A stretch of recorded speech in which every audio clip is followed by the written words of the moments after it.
Kwa hivyo, tutaonyesha jinsi ya kumsaidia mtu kutoka kitandani kwa kutumia kiboho. Kabla hatujaanza, tunahitaji kuhakikisha kuwa kitanda kiko salama. Kwa hivyo Kala, tafadhali weka breki, tafadhali. Na tutainua kitanda hadi urefu unaofaa kwa walezi. Urefu bora utakuwa kitanda kiwe kwenye kiwango cha kiuno hadi kiuno. Inatuokoa kutokana na kuinama sana wakati tunamsaidia kumgeuza mtu. Kwa hivyo, hapo. Sasa, kwanza, Ranga, tungekuomba ujinyoshe kuelekea kwangu. Kwa hivyo, kufanya hivyo, unaweza kupinda goti lako hapa. Tafadhali, leta mkono huu kuvuka mwili wako. Tazama kwangu na ujilete upande huu.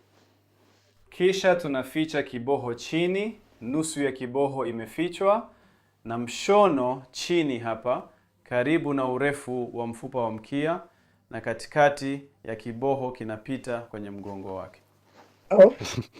Kwa hivyo, katika nafasi hiyo hapo, kisha tunakuomba ujinyooshe tena na ujinyooshe upande wako mwingine. Hivyo ndivyo. Tunachukua kiboho kutoka chini yako. Na rudi kwenye mgongo wako na tunaona kwamba tumekuweka katikati. Unaweza kuona kwamba tumefanya hivi. Kisha tunachukua mikanda ya miguu, tunapitisha moja chini ya kila mguu, tukihakikisha kwamba kitambaa hapa hakijakunjamana au kukunjika. Ingekuwa isiyofurahisha kwa mtu kukaa juu yake. Na yote yamewekwa tayari. Tunaweza kuleta kiboho sasa. Tunahitaji kuhakikisha kwamba kiboho kimeinuliwa vya kutosha ili tusimgonge mtu na boom tunapokileta juu yao. Na pia wakati mwingine ni muhimu kurekebisha miguu ya kiboho ili kuhakikisha tunaweza kukiingiza vizuri chini ya kitanda.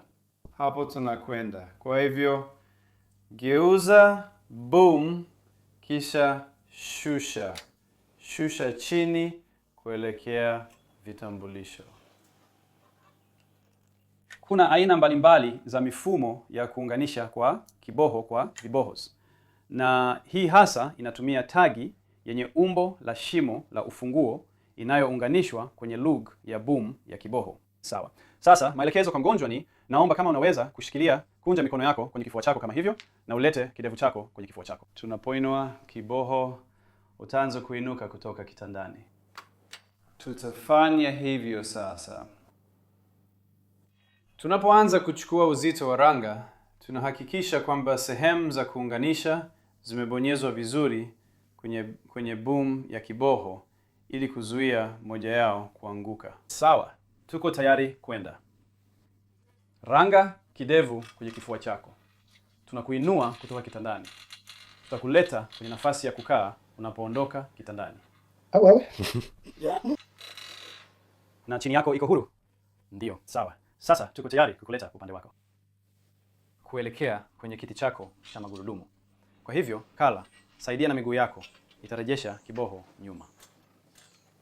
Tunakugeuza.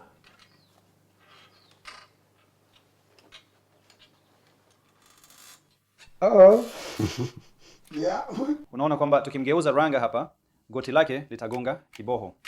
Kwa hivyo, tukimshusha kidogo, tutampatia nafasi zaidi. Hapo tuko. Mlete chini kuelekea kwenye kiti cha magurudumu. Breki zimewekwa kwenye kiti cha magurudumu. Na sasa tunaweza kutumia, Kala anaweza kutumia kiboho kumrudisha Ranga, kumrudisha chini yake kwenye kiti cha magurudumu tunapomshusha. Tunahitaji kamba. Hapo tuko. Na tunahakikisha kila sehemu ya kuunganisha ni huru. Na tunatoa kiboho kutoka kwenye kiboho na kukiondoa. Toa mikanda ya miguu kutoka chini ya miguu ya Ranga. Tukikuomba ujinyoshe mbele Ranga. Tunaweza kutoa kiboho kutoka nyuma yako.